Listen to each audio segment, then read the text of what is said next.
So, hey, dork, over there! Taunted a small 8-year-old girl from across the playground, giggling at me as she ran away. So, from such promising recess tag group beginnings, a lifelong friendship was born. And we grew up in a small New Jersey town, visiting each other's houses, taking long walks, jealous, and eating strawberries by the pint load. And we also had plenty of sleepovers, doing things girls normally do, such as staying up until dawn, reading 17 magazine, and discussing diets. So Steph was quite the heartbreaker.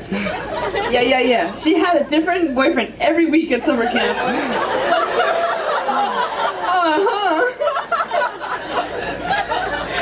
But no one was good enough for our fair Stephanie. And not to say these boys did not try creative means to woo young Stephanie Lee. So in 5th grade, one boy even prepared a book list for Stephanie of his own personal favorites, such as George Orwell's Animal Farm. So, surprisingly enough, public high school required summer reading novels about communist Russia were not the way to Stephanie's heart. And we stayed close throughout high school and on to college, and unfortunately we ended up attending school just a few stops along the Boston Red Line subway. So we know we're in Boston, woo woo. And then before going off to college, I remember discussing getting a boyfriend, and Steph said she wasn't really interested in dating lots of people. She said even if it meant until waiting till later, she just wanted to find the person she was ultimately going to marry and date him. I guess she did. So that long wait ended the first day of college orientation for Stephanie Lee. Give it up. She's good at pursuing her dreams. So I'm really happy I was there to see their relationship blossom, and from bashfully holding hands behind a group of people, and it really has blossomed into something beautiful. And Duncan and Steph, they've always been everyone's favorite cute couple. So any mention of Duncan and Steph, it always inspires the awe reaction, like, aww. So we found out about their engagement. This was no different. It was a ton of awe. So I still remember how positively glowing Steph was when she told me about the hot air balloon proposal during one of our long walks out of Boston. One of our ones. I really have to marvel at how graceful and beautiful Steph has become from our eternally 12-year-old Stephanie Lee. And planning an entire wedding as a full-time PhD student. So in true MIT meticulous fashion, I think today's events have been planned to the millisecond. So, shoot, if I'm 0.325 milliseconds behind, you can just take me away with a cane or something. Oh shit, I'm 0.325 milliseconds behind. But none of the wedding details, and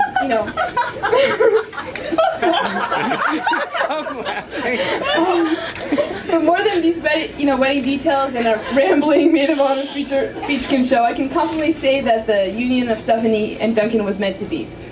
And when all is said and done, I don't think you can find a happier and more delightful company than these two right before me. So from the bottom of my heart, I really wish you guys both a future full of laughter and merriment, and one that knows no horizons. So here's to the bride and groom. Please do another cheer. Thank you very much.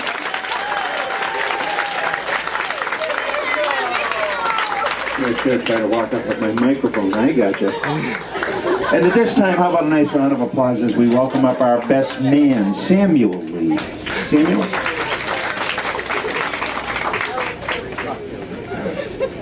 So, in case you've forgotten, I'm Samuel Lee. I'm here to accept the award in the category of Best Man. There's many people I'd like to thank for this award. Of course, Charles and Grace, Duncan's parents, and Dave and Sue May for making this all possible. Duncan and Steph, of course, and everybody gathered here today celebrating with us. Okay, so I'm actually here to tell you about the most exceptional man that I've ever met.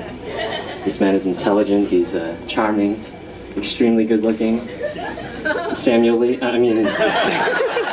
Duncan Ma. Okay, so I have just a short speech prepared, but I wrote down some notes because my memory's not very good. Okay. A toast to Duncan and Steph, Chapter 1. I remember the day I first met Duncan. I was sitting a few seats away from him in 8012, Introduction to Classical Mechanics, freshman physics. Duncan was diligently studying the chalkboard and taking notes, while I was diligently studying the inside of my eyelids and taking a nap. Despite my nap, I still remember what Duncan and I were learning about that day, that fateful day. So we learned about inelastic and elastic collisions. So get ready to hear about this. Okay. An example of an elastic collision might be two billiard balls colliding on the pool table, altering each other's trajectories. An example of an inelastic collision might be two pieces of gum colliding wherever it is that pieces of gum collide. So they stick together after collision and make one gigantic piece of gum. So this is exactly what that lecture was like that day. This is MIT physics for you. Okay, so I guess Duncan and I were really into the lecture because we hit it off that day. We met after class. And from that point on, we were inseparable.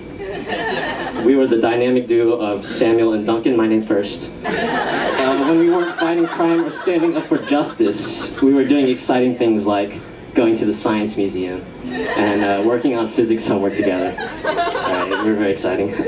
So now back then I was actually not very good at physics. So if it weren't for many helpful homework sessions with Duncan and Josh, stand up. Stand up. Don't leave me hanging. Okay. So if it weren't for these two guys helping me on my homework, I probably would not have gone on to study physics, which is what I do today.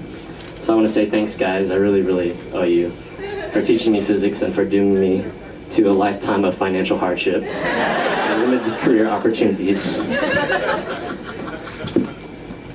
So, anyways, we were all getting along great when suddenly one day, Duncan just vanished.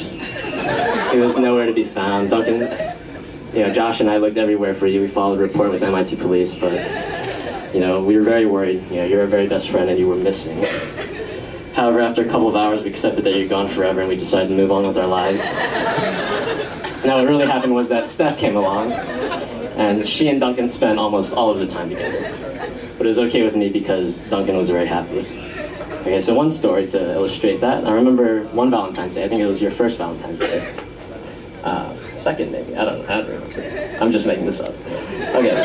Duncan asked me to go to the flower shop with him to pick out some flowers for Steph.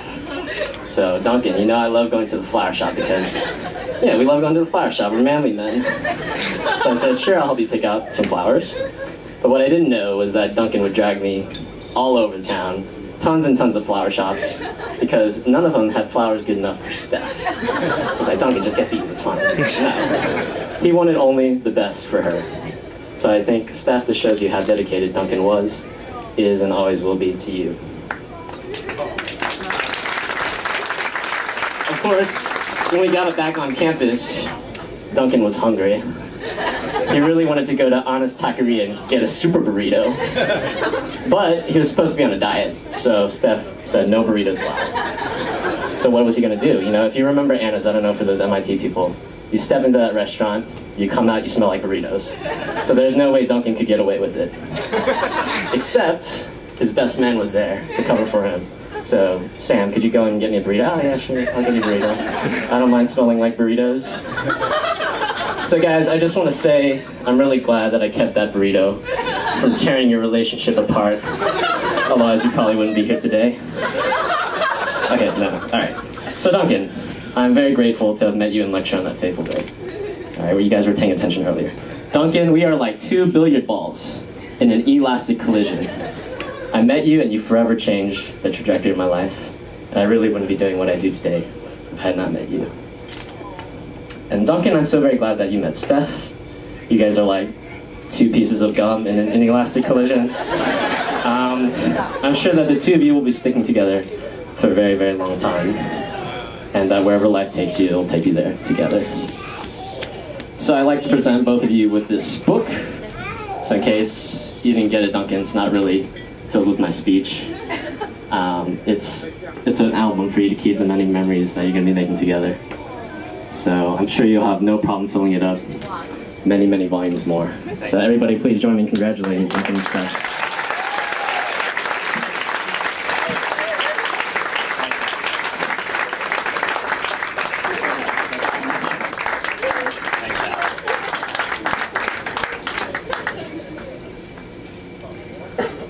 Nice round of applause for Sammy. Great job.